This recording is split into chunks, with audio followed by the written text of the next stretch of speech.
Hello my dear students, welcome to Hema Patil maths academy.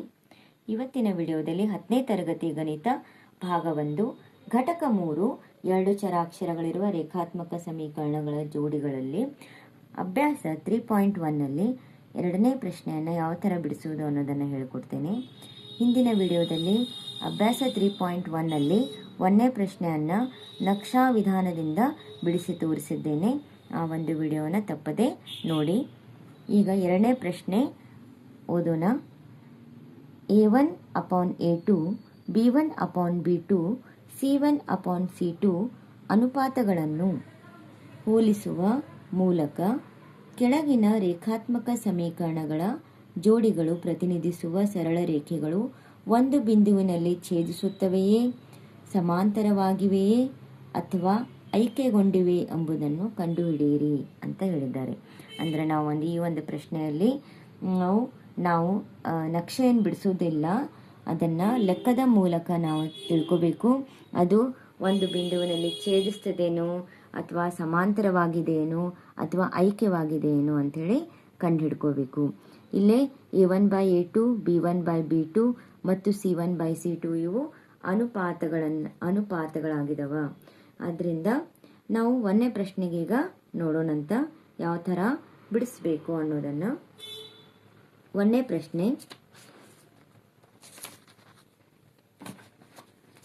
ಪ್ರಶ್ನೆ ಹೇಳೋಕ್ಕಿಂತ ಮುಂಚೆ ನಾನು ನಿಮಗೆ ಇಲ್ಲೇ ಕೆಲವು ಇನ್ಸ್ಟ್ರಕ್ಷನ್, ಈ ಒಂದು ಪ್ರಶ್ನೆಯನ್ನು ಬಿಡಿಸೋಕ್ಕಿಂತ ಮುಂಚೆ ಕೆಲವು ಇನ್ಸ್ಟ್ರಕ್ಷನನ್ನು ನೋಡೋಣ. A1x plus B1y plus C1 is equal to 0. A2x plus B2y plus C2 is equal to 0. ಇದು ಎರಡು ಚರಾಕ್ಷರಗಳಿರುವ ರೇಖಾತ್ಮಕ ಸಮೀಕರಣಗಳ ಜೋಡಿಗಳ ಸಾಮಾನ್ಯ ರೂಪ. ನಾವಿಲ್ಲೇ ಸ್ಥಿರ ಜೋಡಿ ಅಂತ ಎದಕ್ಕಂತೀವಿ ಅನ್ನೋದನ್ನು ನೋಡೋಣ. ಸ್ಥಿರ ಜೋಡಿ ಅಂದ್ರೆ A1/A2 is not equal to B1/B2. ಈ ನಿಬಂಧನೆ ಇದ್ದರೆ ಅವು ಛೇದಿಸುವ ರೇಖೆಗಳು ಮತ್ತು ಪರಿಹಾರ ಅನನ್ಯ ಪರಿಹಾರ ಅಂದ್ರೆ ಒಂದೇ ಪರಿಹಾರವನ್ನು ನಾವಿಲ್ಲಿ ದೊರೀತದ.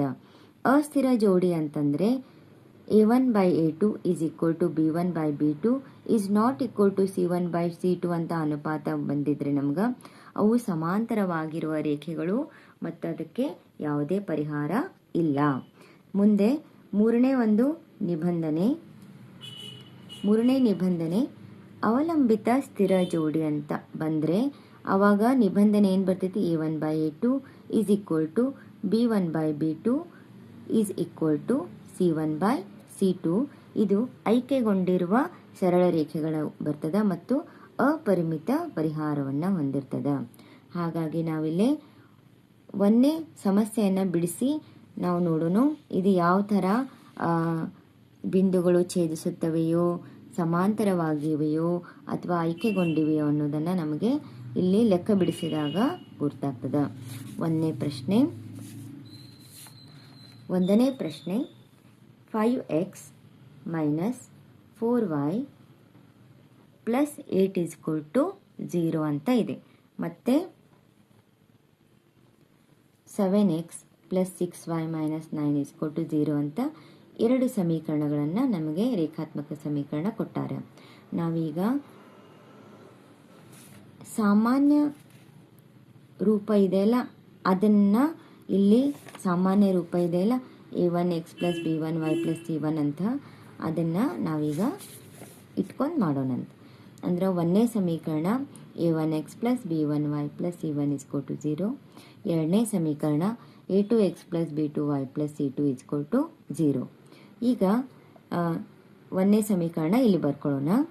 ಆಮೇಲೆ A1 ಸ್ಥಾನದಲ್ಲಿ ಏನಿದೆ? 5. A1 is equal to 5. B1 ಸ್ಥಾನದಲ್ಲಿ -4 ಮೈನಸ್ ಇದ್ರೆ ಬರಿಬೇಕು compulsory. B1 is equal to -4. C1 ಸ್ಥಾನದಲ್ಲಿ 8 ಇದೆ, 8ಅನ್ನು ಬರ್ಕೋಬೇಕು. ಅದೇ A2x plus B2y plus C2 ಅಂತಂದರೆ 2ನೇ ಸಮೀಕರಣವನ್ನು ಬರ್ಕೊಂಡು A2 ಸ್ಥಾನದಲ್ಲಿ 7 ಇದೆ, 7 ಬರ್ಕೋಬೇಕು. B2 ಸ್ಥಾನದಲ್ಲಿ 6 ಇದೆ, C2 ಸ್ಥಾನದಲ್ಲಿ -9 ಬರ್ಕೊಳ್ಳೋದು. ಈಗ ಈ ಅನುಪಾತಗಳನ್ನು ಚೆಕ್ ಮಾಡ್ಕೋಬೇಕಿಲ್ಲ. ಅದಕ್ಕೆ ಫಸ್ಟ್ A1/A2 ಅಂತ ಬರ್ಕೊಳ್ಳೋದು. A1 ಅಂದರೆ 5, A2 ಅಂದರೆ 7, 5/7. Next B1/B2 is equal to ಅಂತ ಬರ್ಕೊಂಡು B1 ಅಂದರೆ -4, B2 ಅಂದರೆ 6 ಬರ್ಕೊಂಡಾಗ ನಾವಿಲ್ಲೇ ಇದು ಭಾಗ ಹೋಗ್ತದ, 2 2 2 3 -2/3 ಅಂತ ಬಂತು. ಈಗ ನಮ್ಗೆ ಇವೆರಡೇ ಅನುಪಾತಗಳನ್ನು ಹೋಲಿಕೆ ಮಾಡಿದಾಗ ಎರಡು ಉತ್ತರ ಏನೋ ಬೇರೆ ಬೇರೆ ಬಂದಾಗ ಮೂರನೇದು ಅನುಪಾತ ಹೋಲಿಕೆ ಮಾಡಲಿಲ್ಲ ಅಂದರೂ ನಡೀತದ. ಅವಾಗ ನಮಗೀಗ ಏನು ಗುರ್ತಾಯ್ತಪ್ಪ ಇಲ್ಲೇ ಈ ಲೆಕ್ಕ ಮಾಡಿದ ತಕ್ಷಣ ಇಲ್ಲಿ A1/A2 ಮತ್ತು B1/B2 ಅದು ಈಕ್ವಲ್ ಆಗಿಲ್ಲ ಅನ್ನೋದನ್ನು ನಾವಿಲ್ಲಿ ಗಮನಿಸ್ಬೋದು. ಇವೆರಡ ಲೆಕ್ಕ ಮಾಡಿದಾಗ ಅಂದ್ರೆ is not equal to B1/B2 ಬರೆದು ಅವೆರಡು ಬೆಲೆಗಳನ್ನು ಬರ್ಕೋದು. 5/7 ಈಸ್ ನಾಟ್ ಈಕ್ವಲ್ ಟು -2/3. ಈ ಥರ ನಿಬಂಧನೆ ಬಂದಾಗ ನಮಗೆ ರೇಖಾತ್ಮಕ ಸಮೀಕರಣಗಳ ಜೋಡಿಗಳು ಪ್ರತಿನಿಧಿಸುವ ಸರಳ ರೇಖೆಗಳು ಒಂದು ಬಿಂದುವಿನಲ್ಲಿ ಏನಾಗುತ್ತವೆ, ಛೇದಿಸುತ್ತವೆ ಮತ್ತು ಅನನ್ಯ ಪರಿಹಾರವಿದೆ ಅಂಥೇಳಿ ಬರಿಬೇಕು. ಇಲ್ಲಿ ನೋಡ್ರಿ, ಈಗಾಗಲೇ ನಾನು ಹೇಳಿಕೊಟ್ಟಿದ್ದಲ್ಲ, ಈ ಥರ ಬಂದರೆ ಸ್ಥಿರ ಜೋಡಿ ಈ ಥರ ನಿಬಂಧನೆ ಬಂದರೆ ನಮಗೆ ಅದು ಛೇದಿಸುವ ರೇಖೆಗಳಾಗಿರ್ತವೆ. ಮತ್ತು ಎಷ್ಟು ಪರಿಹಾರ ಬರ್ತೈತೆ, ಅದಕ್ಕೆ ಒಂದೇ ಪರಿಹಾರ, ಅನನ್ಯ ಪರಿಹಾರ ಅಂದರೆ ಒಂದು ಪರಿಹಾರ ಅನ್ನೋದು ಇಲ್ಲಿ ನಾವು ಕೆಳಗೆ ಬರ್ಕೋಬೇಕು ಈ ಥರ. ಆಮೇಲೆ ಈಗ ಎರಡನೇ ಒಂದು ಸಮಸ್ಯೆ ನೋಡೋಣ. ಎರಡನೇ ಸಮಸ್ಯೆ,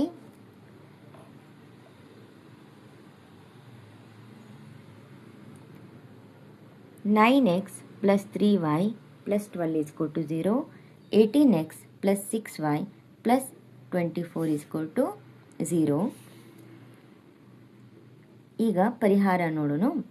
ಪರಿಹಾರ A1x + B1y + C1 = 0, A2x + B2y + C2 = 0.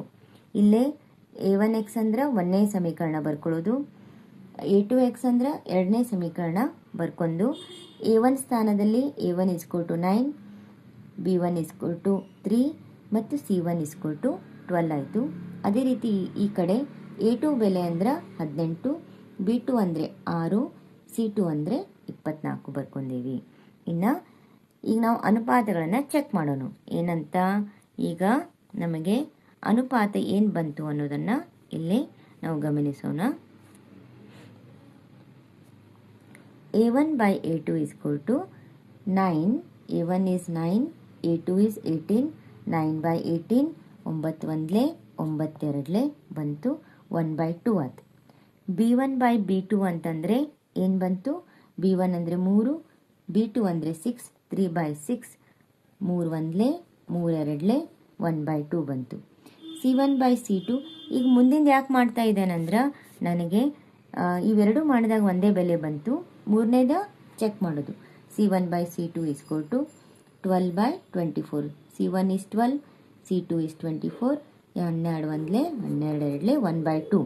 ಆದ್ದರಿಂದ ಇಲ್ಲಿ ಮೂರು ಅನುಪಾತಗಳ ಬೆಲೆಗಳು ಒಂದೇ ಬಂದಿರುವುದರಿಂದ ನಾವಿಲ್ಲಿ ಏನು ಬರಿಬೇಕು ಅಂದ್ರೆ A1/A2 is B1/B2 = C1/C2. ಆದ್ದರಿಂದ ರೇಖಾತ್ಮಕ ಸಮೀಕರಣಗಳು ಪ್ರತಿನಿಧಿಸುವ ಸರಳ ರೇಖೆಗಳು ಏನಾಗುತ್ತವೆ, ಈ ಥರ ಒಂದು ನಿಬಂಧನೆ ಬಂದಾಗ ನಾವಿಲ್ಲೇ ಇವು ಮೂರು ಈಕ್ವಲ್ ಇದ್ದಾಗ ನಾವೇನು ಹೇಳಬೇಕು, ಐಕ್ಯಗೊಂಡಿರುವ ಸರಳ ರೇಖೆಗಳು ಮತ್ತು ಇದಕ್ಕೆ ಅಪರಿಮಿತ ಪರಿಹಾರಗಳಿರ್ತಾವೆ ಅನ್ನೋದನ್ನು ನಾವಿಲ್ಲಿ ಗಮನಿಸಬೇಕು. ಆದ್ದರಿಂದ ಇವು ಸರಳ ರೇಖೆಗಳು ಐಕ್ಯಗೊಂಡಿರುತ್ತವೆ ಮತ್ತು ಅಪರಿಮಿತ ಪರಿಹಾರವನ್ನು ಹೊಂದಿರ್ತದ ಅಂಥೇಳಿ ಇಲ್ಲಿ ನಾವು ಬರ್ಕೋಬೇಕು. ಇನ್ನು ಮೂರನೇ ಒಂದು ಪ್ರಶ್ನೆಗೆ ಹೋಗೋಣ. ಮೂರನೇ ಪ್ರಶ್ನೆ ಇದರಲ್ಲೇನ ಮೂರನೇ ಒಂದು ಪ್ರಶ್ನೆ,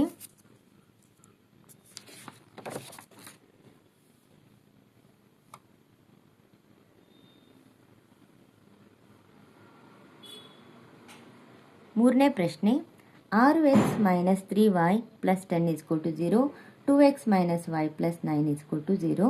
ಇದು ಎರಡು ಲೆಕ್ಕ ಹೇಗೆ ಮಾಡ್ಯವಲ್ಲ ಆ ಥರನೇ ಮಾಡೋದು. ಇಲ್ಲೇ ಮೊದಲೇ ಸಮೀಕರಣ ಬರ್ಕೊಳ್ಳೋದು. 6x - 3y + 10 = 0.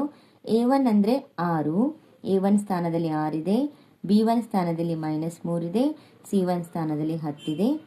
ಇಲ್ಲೇ A2x + B2y + C2 = 0. ಎರಡನೇ ಸಮೀಕರಣ ಬರ್ಕೋಬೇಕು. A2 ಸ್ಥಾನದಲ್ಲಿ 2 ಇದೆ, B2 ಸ್ಥಾನದಲ್ಲಿ -1 ಇದೆ, C2 ಸ್ಥಾನದಲ್ಲಿ 9 ಇದೆ.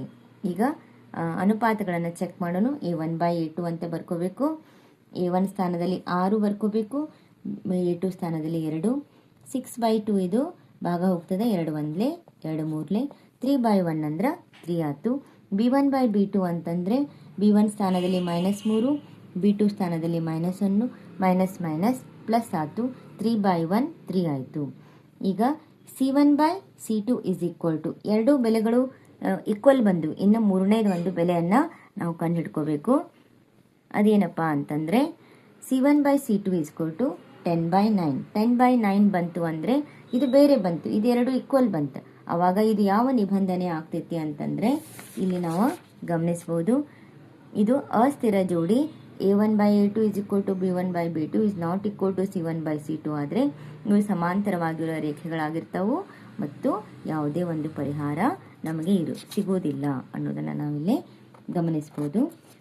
ಆದ್ದರಿಂದ ಇಲ್ಲಿ ನಾವು ಈ A1/A2 is equal to B1/B2 ಮತ್ತು ನಾಟ್ ಈಕ್ವಲ್ ಟು C1/C2 ಬಂತು ಅಂದ್ರೆ A1/A2 ಏನು ಬಂತು ಬೆಲೆ ನಂಗೆ 3 ಬಂತು ಮತ್ತು B1/B2 ನನಗೆ ಬೆಲೆ 3 ಬಂತು, ಈಕ್ವಲ್ ಆಯಿತು. ಆದರೆ C1/C2 ನನಗೆ ಏನು ಬಂತು ಬೆಲೆ 10/9 ಬಂತು.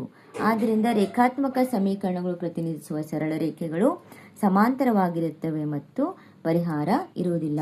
ಅಂದರೆ ನಾವೀಗ ನಕ್ಷೆಯ ರೂಪದಲ್ಲಿ ರಚಿಸಿದಾಗ ಎರಡೂ ರೇಖೆಗಳು ಸಮಾಂತರವಾಗಿ ಬರ್ತಾವೆ ಅನ್ನೋದನ್ನು ಕಂಡುಕೊಂಡ್ವಿ. ಆದ್ದರಿಂದ ಈ ಒಂದು ವಿಡಿಯೋದಲ್ಲಿ ನಾನು ಅಭ್ಯಾಸ 3.1 ಎರಡನೇ ಮೇನ್ ಪ್ರಶ್ನೆಯನ್ನು ಕಂಪ್ಲೀಟ್ ಆಗಿ ಬಿಡಿಸಿ ತೋರಿಸಿದ್ದೇನೆ.